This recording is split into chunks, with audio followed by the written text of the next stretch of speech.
शिवसेनेच्या संघटनात्मक बांधणीसाठी खासदार श्रीकांत शिंदे यांनी जनसंवाद यात्रा सुरू केली आहे।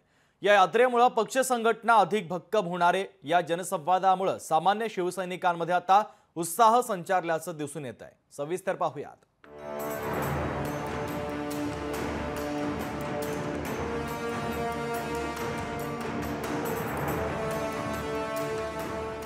विधानसभा निवडणुकीच्या पार्श्वभूमीवर शिवसेना खासदार श्रीकांत शिंदेंनी जनसंवाद यात्रा सुरू केली आहे। यात्रेच्या पहिल्या टप्प्यात श्रीकांत शिंदे पायाला भिंगरी लावून फिरतायत। धुळे जळगाव दौरा केल्यानंतर श्रीकांत शिंदेंनी नाशिकमध्ये शिवसैनिकांशी वेगवेगळ्या मुद्द्यांवर चर्चा करून आढावा घेतला।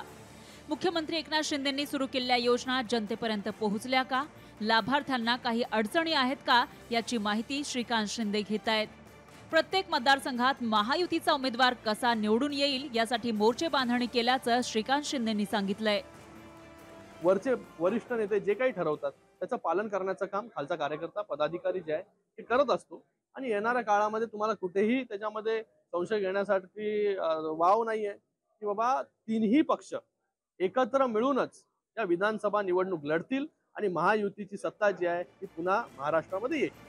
महायुतीत शिवसेनेला किती जागा मिळतील हे वरिष्ठ ठरवतील, पण तळागाळापर्यंत पक्ष बांधणीचं काम आपण करणार असल्याचं श्रीकांत शिंदे म्हणतायत। एक कार्यकर्ता आहे, मी मला किती कसंही विचारलं की किती जागा कोण कुठे लढणार, उमेदवार कोण, मला वाटतं हे सर्वस्व अधिकार जे आहेत ते माननीय मुख्यमंत्री एकनाथजी शिंदे साहेबांचे आणि बाकी जे आमचे पक्ष आहेत अलायन्स मध्ये ते सगळे मिळून ठरवतात। विधानसभा निवडणूक जाहीर होईल तेव्हा होईल। श्रीकांत शिंदेंनी आतापासूनच पक्ष बांधणीला धडाक्यात सुरुवात केली आहे। श्रीकांत शिंदेंच्या जनसंवाद यात्रेमुळे शिवसैनिकांमध्ये नवा जोश संचारलाय।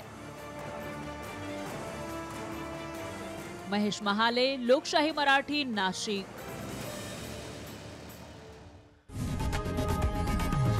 लोकशाही मराठी ऐका, पहा, जागरूक रहा।